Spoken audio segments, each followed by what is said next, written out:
Perfect. Okay. So like Mario said, I'm just going to do a quick little intro and then we'll get into the questions. So my name's Cameron and I'm a content developer at Admit Canada. And today I'm here with Mario, the managing partner and founder of Admit Canada, and our client Liz Walqui from Lima, Peru. Liz will be attending the University of Chicago Booth School of Business this summer. So let's get started if you're ready. Perfect. Okay. So first question, can you just tell me a little bit about your professional background? Yeah, sure. So I have 7 years of experience in investment management in Peru.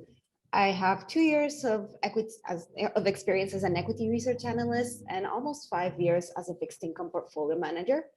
So I think that is the basis of my career. In the last couple of years, I've been working in Credit Capital, which is one of the largest asset managers in the region.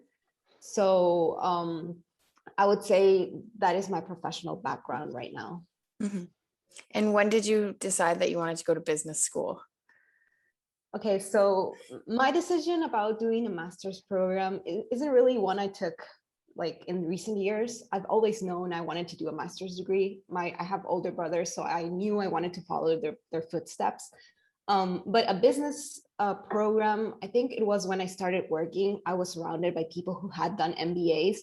And I realized that that was the kind of program I wanted for myself. I'm already a CFA charter holder, so I think I already have experience in the finance industry. So I really wanted a program that would complement my current knowledge. Mm-hmm. And just a quick follow-up question.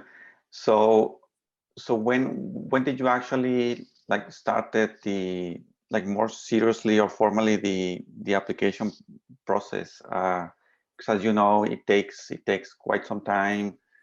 So if you can talk about that process, that would be great. Yeah. So I actually wanted to start the application process in 2019. I wanted to apply in round 2, but it was just it's such a hurry. I knew I wouldn't be doing a good application. I just started like 3 months before the second round deadline. So I just decided that it was not the right time. So I decided to put all in to apply in round 1 in 2020. So I would say I started around April, I think. I knew I wanted to go at my own pace and I didn't want to like write my essays in a hurry. And I was also working at the time, and it was like a very busy time around April, May last year. So I knew I wanted to go and do everything at my own pace. And I started looking at what like the deadlines, how would I work around those deadlines and everything I had to do in the process. So I started working with you, Mario, in April. And I think like it was really important, like the first steps we did together in terms of really self-reflection and understanding what I really wanted, the type of programs I wanted to apply, which schools would be the best fit for me and for what I was looking for. So I think that was the first steps I did. And I'm really grateful we did that first steps, because I think it really ended up being like the foundation to really build a solid application afterwards. Yes, and this is a very competitive process.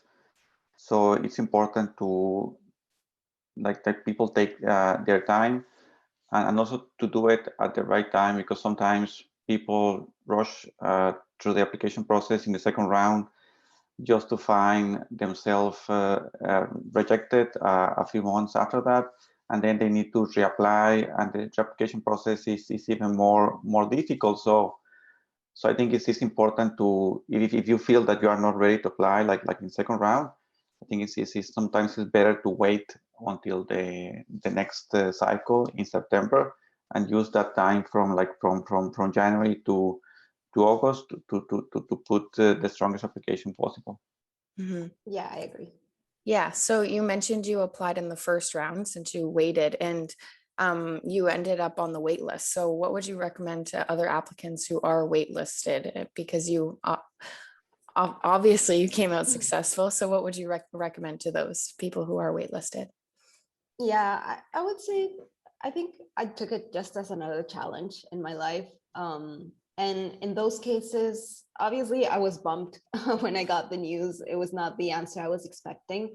But I think when you face something difficult, it really isn't about how difficult it is, but what actions you take from then on to turn it into a positive outcome or find a solution.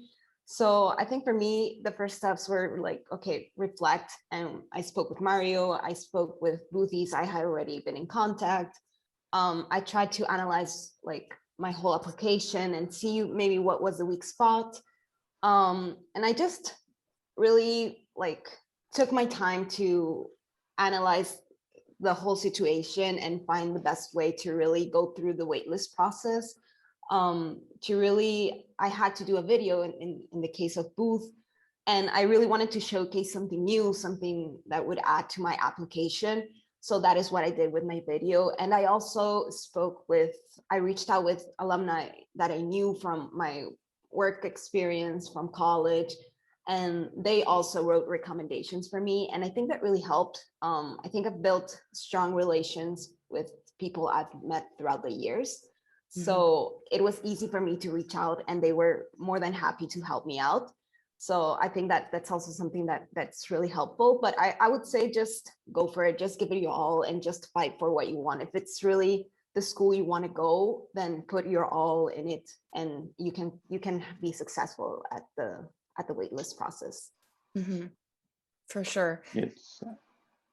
Oh, The waitlist, the waitlist is, from my perspective, is just an opportunity to really demonstrate the school that you're really committed to go there.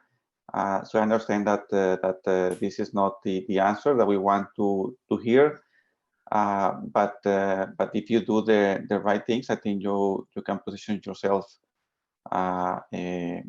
for success in the application cycle. So if someone gets waitlisted, again, this is just an opportunity to demonstrate the school that you are truly committed and interested. Yeah. So what was the most challenging aspect in your application process, and what would you recommend to other applicants? Yeah, I think I would say it's most of the time of self-reflection and really digging into what kind of program you're looking for yourself, because every MBA has something different in terms of curricula, the focus of the program, and stuff like that. So I think it's the time of self-reflection to really build your story.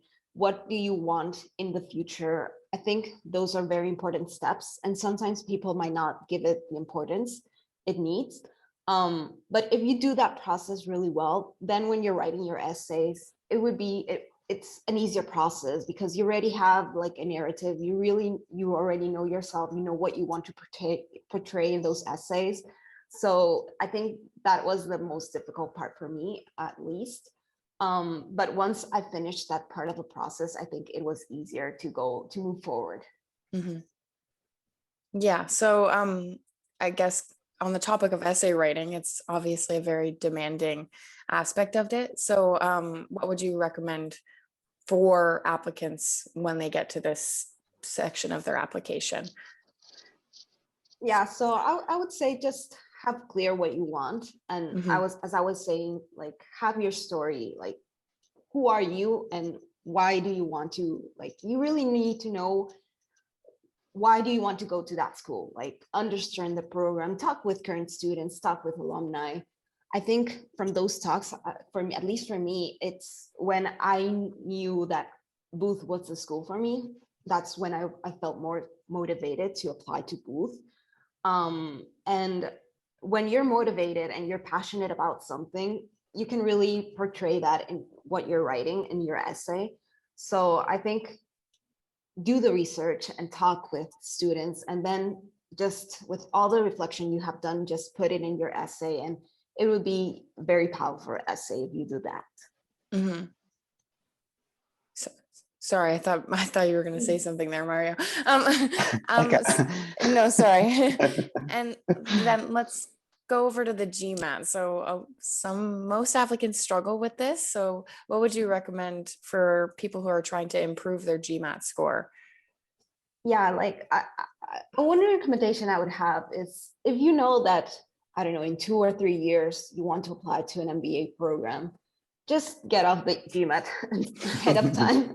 I think that is the best recommendation, because most of us, when we're applying to a business school, you will still be working and you will still be writing applications. And on top of that, if you're studying to the GMAT, it's a very chaotic process. So I would say, if in your plans, you have it in the future that you want to do an MBA, just study for the GMAT ahead of time. I think that is the best strategy. That way you can really prepare, and you can really when you go and take the exam, you already know that there's a high chance you will get the score you're looking for. And even if it's not the score you're looking for, you're still with time to really study and take a little bit longer. And then you will be a lot more at ease with yourself, knowing that you already have the score that you want, and then just concentrate in the rest of the application. So I would say take the GMAT with time. That is, I think, the best strategy. Yeah. Yes, and I think that that you need to see the GMAT as a process. If I look at our clients, they usually take the test 2 or 3 times. In some cases, they go to like the fifth round. So it is definitely a process, and that's why it takes, or it could take between 3 and 6 months. And as you were saying, Liz, if you're trying to do that in addition to having to write like your resume and essays, it could be a lot. So if someone is thinking about applying like in September 2022, this is the right time to start working on the GMAT. So ideally, by the end of this year, you have your GMAT, and then you can focus on your applications, let's say from March until September next year. And that will give you enough time to put together between 3 and 5 applications. So that's usually like the best time frame. Mm-hmm. Yes, I agree. Yeah. So you mentioned when you wanted to apply in 2019 that you felt too rushed. So obviously preparation is key. What would you say your strategy was to ensure that you had a strong candidacy, sorry, by the time of applying? Yeah, so for me, when I decided I wanted to do a master's, an MBA, I knew it was important to have like previous experience, because that was the way like I envisioned that I would really gain from an MBA like the most. So I think for me, it was the right time to apply in 2020. And as I say, I felt too rushed to apply in 2019. But in 2020, when I made the conscious decision that this was the year I wanted to apply, I think it just, I felt confident in that I had already the professional background that would be valuable for the MBA program in general. I knew I had some certain credentials, like I was already a CFA charter holder. I've done things throughout my work experience that were like really like things that I feel really proud of. So I think up to that point, I knew I had the professional background. I just needed to know how to portray that into like my whole candidacy, and just tell my story and show who I really was. But not only who I was like in the professional background, but who I was as a person. I think that's also very important, because when you go to an MBA program, there's also like the professional part, but there's also the social part, the network part, and you really have to know how to relate with persons, how to show yourself to other people. So I think that was also very important for me, that I didn't only want to be like, I'm a woman in finance, but I'm also a Peruvian, I'm also a passionate dancer, I'm all those different things, and I really wanted to showcase that in my essays and in my applications. Mm-hmm. Yeah. So what changes or actions would you like to see in the private sector so that more women from Latin America pursue top graduate degrees abroad? As you mentioned, you wanted to emphasize that in your application, that you are a Latin woman. So what changes would you like to see in that sector? Yeah, I would say like probably one of the things that I would like to change, I think there's still a lot of inequality in terms of hiring women in general, not only in Latam, but in most parts of the world. There's a lot of efforts right now to increase the women proportion in the workforce. And then when you get there, when you're like already hired and you're working, I think sometimes women see that it's harder for them to really show themselves and be confident about themselves. But I think you really have to be confident to showcase your abilities, know that you can do the same things like that a guy can. And also in terms of, at least not here in Peru, but I've heard about other other countries in the region, like Chile, for example, like women, when they go and apply for a loan to pay their MBAs, they are given like a higher interest rate than when a man applies. So I think there's stuff like that that really kind of discourage women to apply to MBA programs. But I think that in the long run, you just really have to go for it. If that's something you feel passionate and you really want to do it, just give it your all. And there's always ways to find a solution, like in terms of financing and stuff like that. You can always do it. So I would say that just have the courage to go after your dreams. Mm-hmm. Yeah, for sure. So from your perspective, what do you think women bring to business schools in terms of point of view, values, experiences? Because like at Admit Canada, we're trying to increase this representation of women in MBA programs. So what do you think that they bring to these programs? Yeah, I think like women in general, we're very collaborative. I think in terms of how you can motivate your teams and work in a team, like in a teamwork environment, I think women have that really inspiring capability to really bring people together, to motivate your teammates. I think that's something that is very valuable. But also just in terms of like multitasking and being reliable persons and stuff like that, I think that's something very strong that women have already. And they can really showcase that when you're doing an MBA. And just women have sometimes different perspectives than men in certain aspects, how you face problems, maybe you have a different point of view. So I think like there should be a perfect balance between always in all experiences between like how many men, how many women are in any type of situation, because that way you can really gain a lot from the different perspectives you can have from them. Mm-hmm. Yeah, definitely. So for women specifically, would you say, or what resources and organizations would you recommend for women in like going into these programs and pursuing business careers? Yeah, so well, if you know, for example, there's several certifications, international certifications that are very valuable in different like countries and stuff like that. You can go like the CFA program, like I did, because I knew that was something that was valuable in the finance industry and that would help me out once I was doing my applications. But there's, as the CFA program, there are other programs that can really adapt to what you're looking for. So I would say that if there is something you really want to specialize, build the credentials in terms of that area you're looking to go to. But throughout the years, there's also been like several organizations that have like risen, like started in not only in Peru, but in the region. Like there's Women in Finance that started here in Peru, but it's growing throughout Latin America. There's also different associations of like women in MBA programs that are trying to also build networks of support so that more women are encouraged to go to this type of master's degree. And I think being part of those, finding those associations, those groups that can really support you throughout the process can be very valuable. It's just a question of you looking out for them and really finding the group that really fits for you.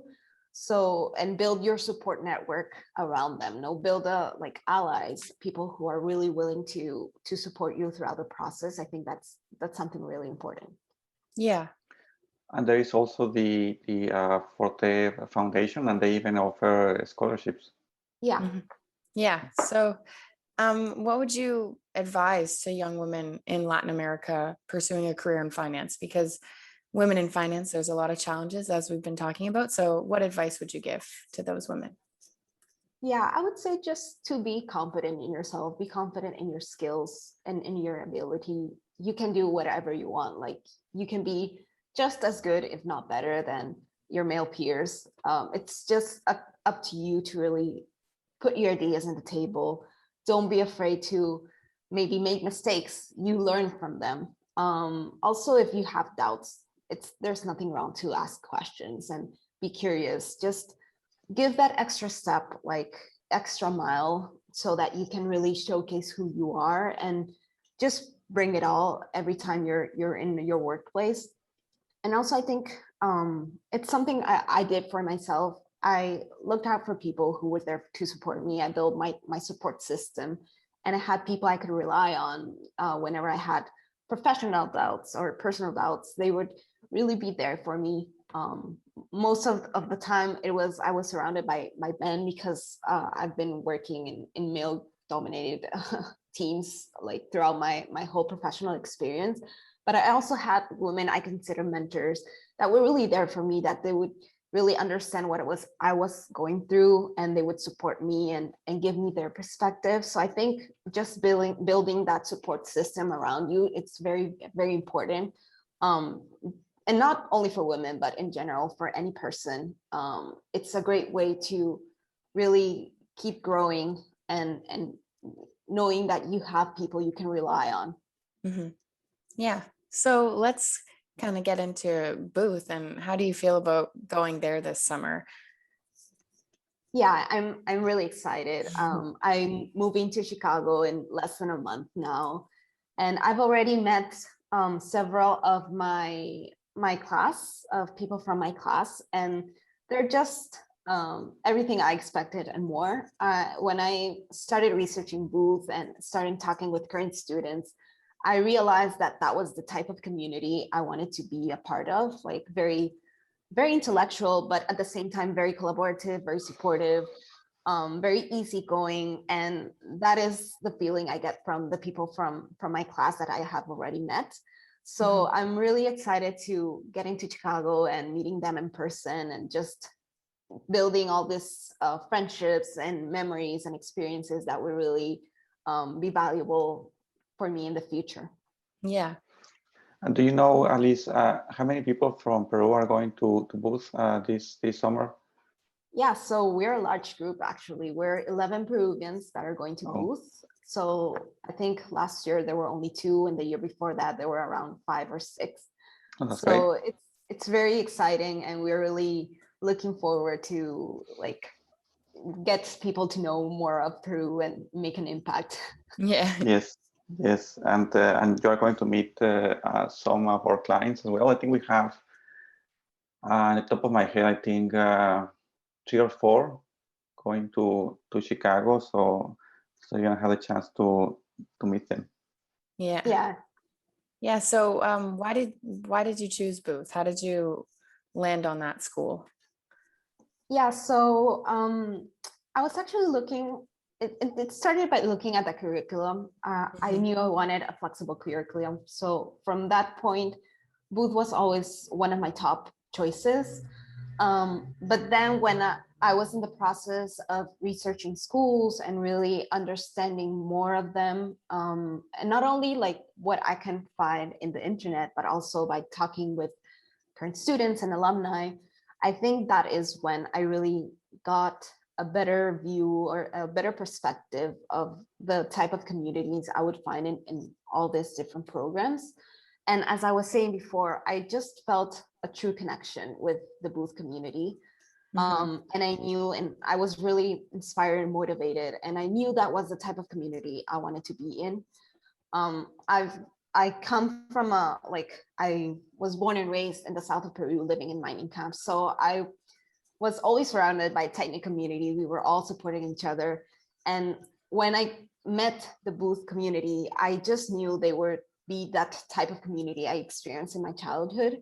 And I really wanted to be part of that community. And I knew that was the community I would be, I would gain the most of my experience. So besides the whole curriculum, and obviously Booth is a school with a lot of presence in the finance industry. It has a strong presence also in the investment management industry, that it's the industry I want to go to. So besides all those amazing like academic credentials, I think the thing that also motivated me the most was the community. Yeah. So what are your plans for, I mean, it's far in the future, but what are your plans for after you're done your MBA? Where do you want to end up? Well, so being in the investment management industry for 7 years, I know it's the path I want to follow, but I also know that I want to build experience abroad. Like working in Peru is a very small market. And I really know that having the credentials of working outside of Peru in the US, or even in larger markets, maybe in the UK, or even in the region, it could be Mexico, I don't know, just outside of Peru, having that experience abroad will really help me grow more on a professional level.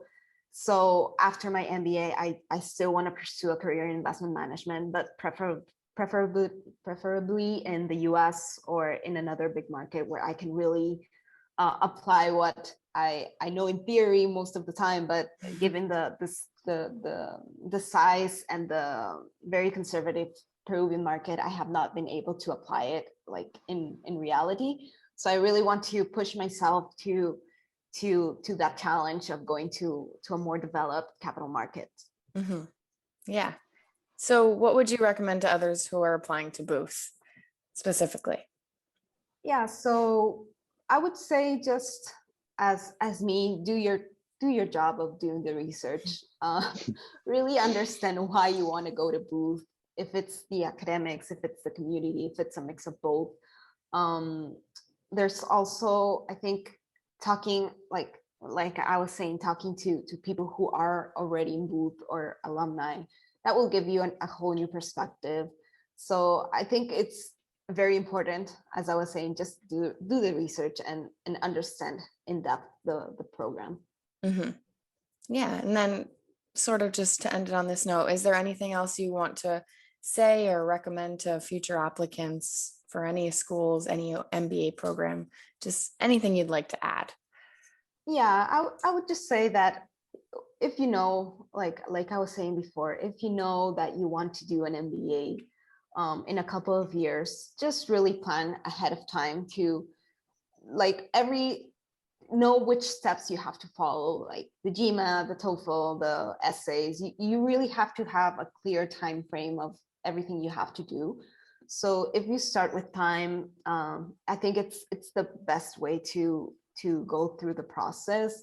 And as Mario was saying, start right now planning for the GMAT, finish with that ahead of time, and then just concentrate in the whole application process per se. It will be much better.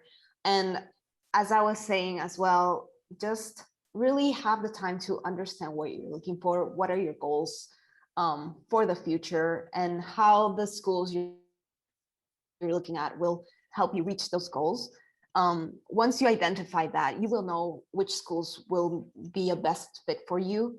So that way you can really portray your story in the best way. And you know that if you feel passionate about a certain school, you know you can do a great application. And because you already understand the program, you know why it is good for you, why it is what you're looking for. So you can really relate to that and tell your story in a way that really makes an impact on the admissions team, because they will already know that you're passionate about that's the school you want to go. And I think that's the best way to really go through the whole MBA application process. Yeah, For sure. Well, I think that's all we have. So I think that was a great note to end on. But thank you so much, Liz, for speaking with us today. I really appreciate you taking your time to chat with us. No, thanks to But you for yeah. Thank having you. me. Yeah. Thank you very much, Liz, and we wish you the best Yes. in Chicago. Yeah. Good Thank luck. Thank you, guys. Well, bye-bye, Liz. Bye. Bye. Thank you.